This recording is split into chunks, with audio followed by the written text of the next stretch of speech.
पाहत आहात आपल्या हक्काचं चॅनल, आपली बातमी, आपलं चॅनल वन भारत। शिर्डीला जाणाऱ्या टिटवाळ्याच्या तिघा साई भक्तांच्या कुटुंबियांच्या पाठीशी शिवसेना पुन्हा एकदा ठामपणे उभी राहिली आहे। या साई भक्तांच्या कुटुंबियांना आमदार विश्वनाथ भोईर यांच्याकडून प्रत्येकी 2 लाखांची आर्थिक मदत करण्यासह शिवसेना शहर शाखेकडून त्यांच्या 2 लहान मुलींच्या शिक्षणाची पूर्ण जबाबदारी घेण्यात आली आहे।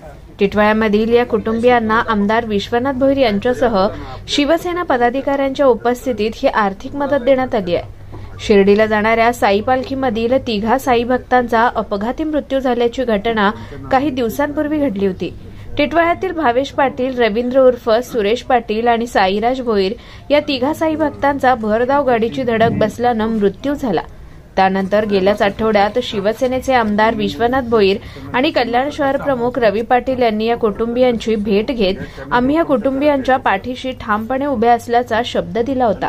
शिवसेना आमदार विश्वनाथ भोईर यांनी या शब्दाला जागत या कुटुंबियांना प्रत्येकी 2 लाखांची आर्थिक मदत करत आपली संवेदना प्रकट केली। तर या अपघात प्रकरणातील आरोपींवर कारवाईसाठी चालढकल करणाऱ्या पोलीस अधिकाऱ्यांवर कारवाईसाठी आणि या घटनेतील खऱ्या आरोपींना अटक करण्यासाठीही शिवसेनेने पोलीस प्रशासनाला भाग पाडलाय। यावेळी बोलताना आमदार विश्वनाथ भोईर यांनी सांगितलं की या तरुणांचा संसार उघड्यावर येऊ देणार नाही असा शब्द आम्ही दिला होता। या कुटुंबांचं दुःख एवढं मोठं आहे की ते कोणीही वाटून घेऊ शकत नाही, परंतु या कुटुंबाला आर्थिक मदत देत त्यांच्या 2 मुलींच्या शिक्षणाचा खर्च उचलत हे दुःख हलके करण्याचा छोटासा प्रयत्नही आम्ही केल्याची भावना यावेळी आमदार विश्वनाथ भोईर यांनी व्यक्त केली आहे। यावेळी शिवसेना जिल्हा प्रमुख अरविंद मोरे, शहर प्रमुख रवी पाटील, विधानसभा संघटक मयूर पाटील, माजी नगरसेवक जयवंत भोईर, प्रभुनाथ भोईर, उपशहर प्रमुख विजय देशेकर, उपविभाग प्रमुख बबलेश पाटील, मांडा पश्चिम शाखा प्रमुख किरण पाटील, टिटवाळा शाखा प्रमुख अशोक चौरे, उपशहर अधिकारी विकास भोय, उपशाखा प्रमुख अनिल दुबे यांच्यासह विनायक गुरव, साई आश्रय पालखीचे अध्यक्ष राम भोईर, सतीश देशेकर, विनायक काळन, दीपक भोईर, नरेश पाटील, प्रल्हाद पाटील यांच्यासह अनेक जण उपस्थित होते। मागच्या 18 तारखेला घटना घडली।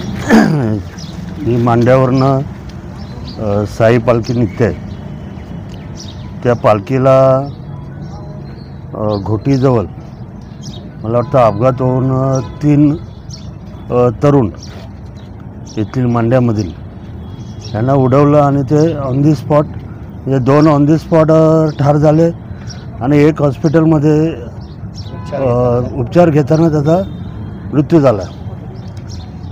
तर त्यावेळेस सुद्धा आम्ही आलो होतो आणि त्यानंतर त्यांचा जो आक्रोश होता त्या हिशोबाने तेथील पोलीस स्टेशनला फोन करून त्या आरोपीला अटक करणे पुन्हा आणि ह्या कुटुंबाला एक काहीतरी आधार, कारण त्यांचं दुःख एवढं मोठं आहे की ते आपण वाटून घेऊ शकत नाही, परंतु ते हलकं करण्याचा एक छोटासा प्रयत्न आम्ही केलेला आहे। त्या हिशोबाने त्यांच्या 3 कुटुंबांना आज आपण एक आमदार म्हणून 2-2 लाखाचे आपण चेक त्यांना दिलेले आहेत आणि आम्ही शहर शाखेच्या वतीने त्या 2 मुलींचा, ज्या 2 लहान मुली आहेत, मला वाटतं रवींद्र